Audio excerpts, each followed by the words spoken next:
आज की कहानी का शीर्षक है सुनसान सड़क की कहानी। शाम की ठीक 7 बजे थे। आसमान में बादल ऐसे जमा थे जैसे किसी ने जानबूझकर रोशनी को ढक दिया हो। सूरज डूब तो चुका था, लेकिन अंधेरा अभी पूरी तरह उतरा नहीं था। राहुल अपनी बाइक पर हेलमेट पहनकर उस सड़क की ओर मुड़ा जिस पर वो कसम खा चुका था कि फिर कभी नहीं जाएगा। लेकिन आज मजबूरी थी। वो सड़क शहर को गांव से जोड़ती थी, एक सीधी, लंबी और अजीब तरह से सुनसान सड़क। दिन में भी वहां बहुत कम लोग दिखते थे और रात होते ही कोई नहीं। राहुल को याद था, 3 साल पहले उसी सड़क पर एक बस पलटी थी, 12 लोग मारे गए थे और उसके बाद कुछ बातें फैलने लगी थी। रात को वहां से कोई गुजरे तो अकेला नहीं होता। राहुल ने उन बातों को हमेशा अफवाह समझा था, लेकिन आज उसकी मां अस्पताल में थी और यही रास्ता सबसे छोटा था। उसने बाइक स्टार्ट की। जैसे ही वो सुनसान सड़क पर पहुंचा, मोबाइल नेटवर्क एकदम गायब हो गया।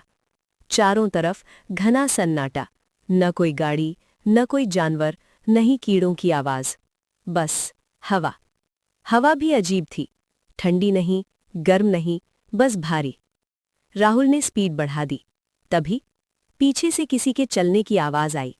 उसने शीशे में देखा, कुछ नहीं। थकान है, उसने खुद से कहा।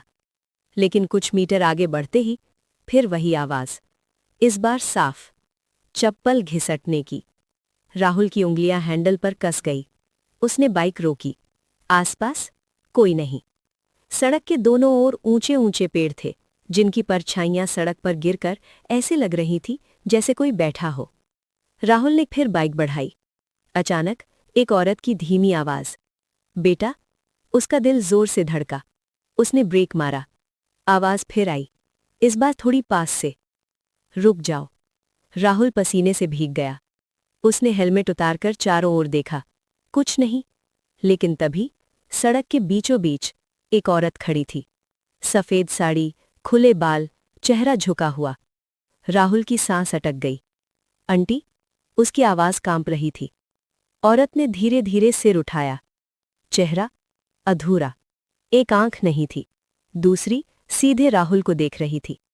राहुल बाइक से कूद पड़ा। मुझे जाने दो, उसके मुंह से बस इतना निकला। औरत मुस्कुराई। तू भी उसी बस में था? राहुल का दिमाग सुन्न हो गया। नहीं, मैं नहीं था। औरत ने एक कदम आगे बढ़ाया। उसके पैरों ने जमीन को छुआ ही नहीं। तू भाग गया था, हम सब वहीं रह गए। राहुल को सब याद आ गया। 3 साल पहले वो उसी बस में था, लेकिन हादसे से ठीक पहले वो उतर गया था और कभी पीछे मुड़कर नहीं देखा। उसने बाइक स्टार्ट करने की कोशिश की, स्टार्ट नहीं हुई। औरत अब बहुत पास थी। उसकी आवाज अब फुसफुसाहट में बदल चुकी थी। रोज रात हम यहां चलते हैं, किसी के इंतजार में। राहुल रो पड़ा। माफ कर दो, मैं कुछ नहीं कर सका। एक पल का सन्नाटा, फिर औरत पीछे हटी। उसका चेहरा धीरे धीरे धुंधला होने लगा। आज तुमने हमें देख लिया, अब तुम कभी अकेले नहीं रहोगे। तेज हवा चली, लाइटें अपने आप जल उठी। औरत गायब थी। बाइक अपने आप स्टार्ट हो गई। राहुल बिना पीछे देखे पूरी स्पीड में वहां से निकल गया। अगली सुबह लोगों ने देखा, राहुल अस्पताल के बाहर बैठा है। मां ठीक है, लेकिन राहुल चुप है।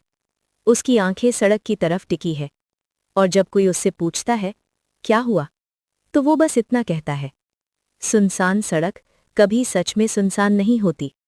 और हर रात जब हवा चलती है, उसी सड़क से चप्पल घिसटने की आवाज अब भी आती है।